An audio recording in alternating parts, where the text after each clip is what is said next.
Hi friends, welcome to Charan passion. இன்றைக்கி பன்னீர் டிக்கா எப்படி செய்கிறதுன்னு பார்க்கலாம். இது ரொம்ப ஹெல்த்தி.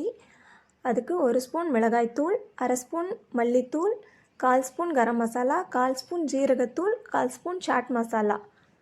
அதுக்கப்புறம் இதுக்கு தேவையான அளவு உப்பு, அரை ஸ்பூன் இஞ்சி பூண்டு பேஸ்ட், 1 ஸ்பூன் தயிர். இதெல்லாம் போட்டுட்டு நல்லா மிக்ஸ் பண்ணிக்கணும். வேணும்னா 1லேருந்து 2 ஸ்பூன் மட்டும் தண்ணி விட்டு இந்த மாதிரி கெட்டியாக மிக்ஸ் பண்ணி வச்சுக்கணும். இதில் நான் பன்னீரும் கேப்சிகமும் கட் பண்ணி வச்சுருக்கேன். அதை போட்டு நல்லா மிக்ஸ் பண்ணி ஒரு 10 நிமிஷம் மூடி போட்டு மேரினேட் பண்ணி வைக்கணும். அப்போ தான் நல்லா ஜூஸியாக வரும். இது பண்ணலாம் 10 நிமிஷம் ஊறியாச்சு. இப்போது அதை எடுத்து நம்ம ஒரு பெரிய ஸ்கூவர்ஸ் குச்சியில் கூட வச்சு செய்யலாம்.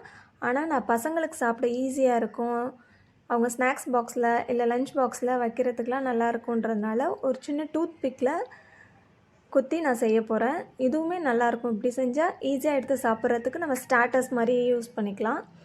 ஒரு பேனில் எண்ணெய் விட்டு நல்லா ஸ்ப்ரெட் பண்ணிவிட்டு நம்ம செஞ்சு வச்சுருக்கதை ஒன்று ஒன்றா அதில் வச்சு தவாலையே ஷாலோ ஃப்ரை மாதிரி பண்ணி எடுக்கணும்.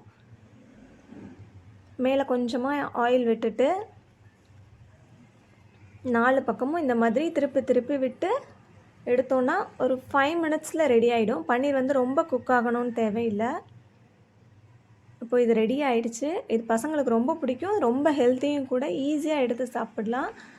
இதுக்கு பசங்களோட ஸ்நாக்ஸ் பாக்ஸுக்கு ஈவினிங் வந்தோடனே கொடுக்கறதுக்கெலாம் ஒரு சூப்பரான டிஷ்ஷு.